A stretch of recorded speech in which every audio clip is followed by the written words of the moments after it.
Ed ora abbiamo proprio una finalista di questo concorso di Miss Universo, qui con noi Francesca Bettella. Ciao e benvenuta. Buongiorno. Allora, come sei arrivata finalista di una delle tappe del Veneto? Esatto. Come sei arrivata?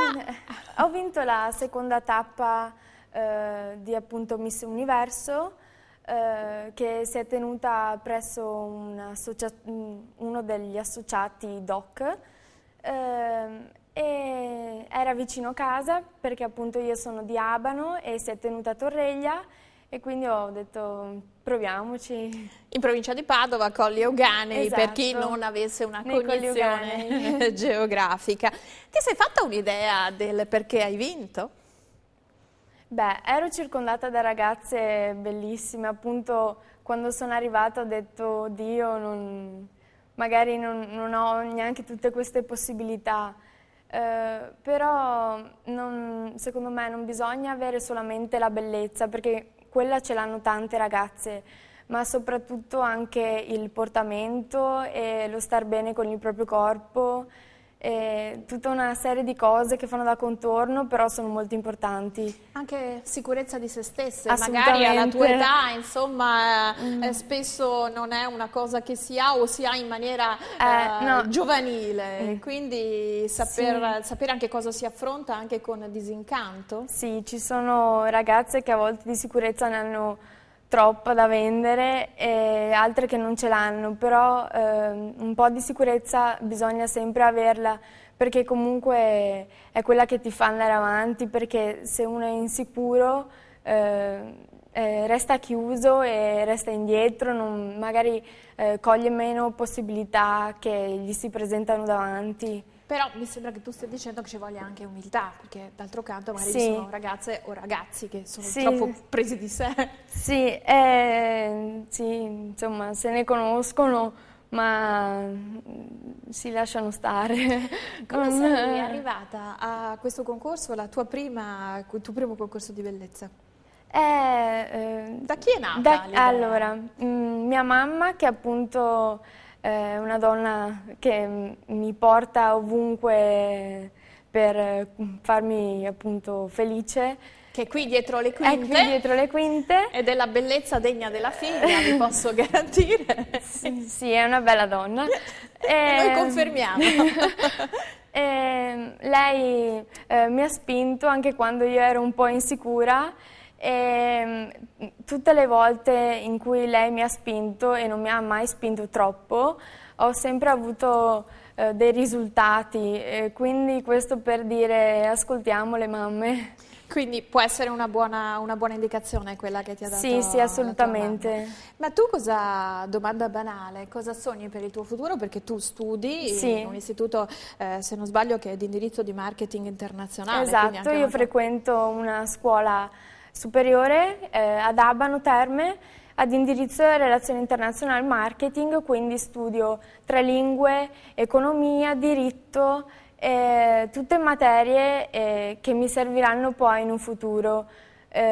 Quindi, ma hai un sogno nel cassetto? Per me il mio sogno è viaggiare, quindi le lingue sono importantissime e insomma, grazie alle lingue ti fai conoscere non solamente nel tuo territorio, ma anche al di fuori.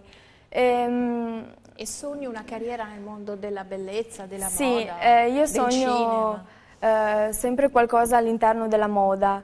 Mi piacerebbe un sacco fare la international buyer, oppure, che ne so, art director o qualcosa inerente, cioè anche qualcosa di creativo, non esatto, semplicemente sfilare e appunto, interpretare, ma proprio costruirsi una carriera nel mondo della moda e della bellezza. Sì, appunto, se un aggettivo per definirmi è appunto l'essere creativa.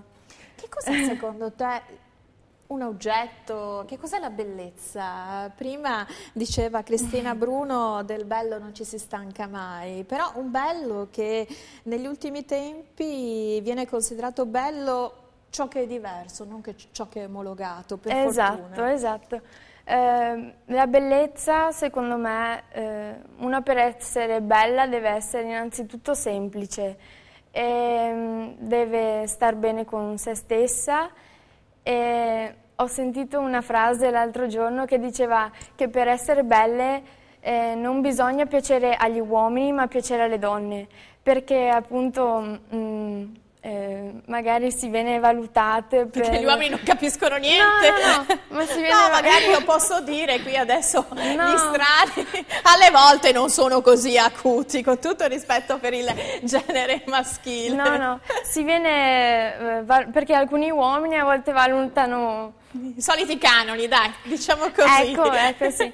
Non invece, sanno cogliere la raffinatezza di una bellezza più sottile, più sofisticata. Appunto una donna apprezza molto di più, che ne so, la semplicità di un'altra donna e la giudica nel modo giusto.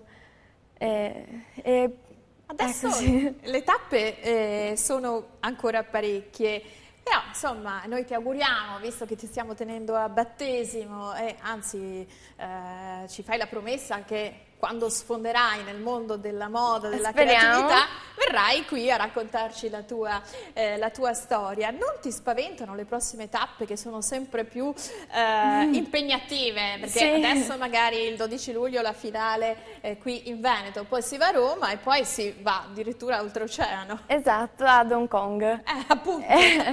Sì, mi spaventa molto, però io cercherò nelle prossime selezioni di non farmi spaventare troppo, perché sennò si diventa rigidi e non si comunica. Bisogna prenderla come un gioco? Esatto, bisogna prenderla come un gioco, divertirsi e comunque questa esperienza ti cresce dentro e insomma uno non perde niente facendo questi concorsi, anzi ne guadagna sempre comunque vada.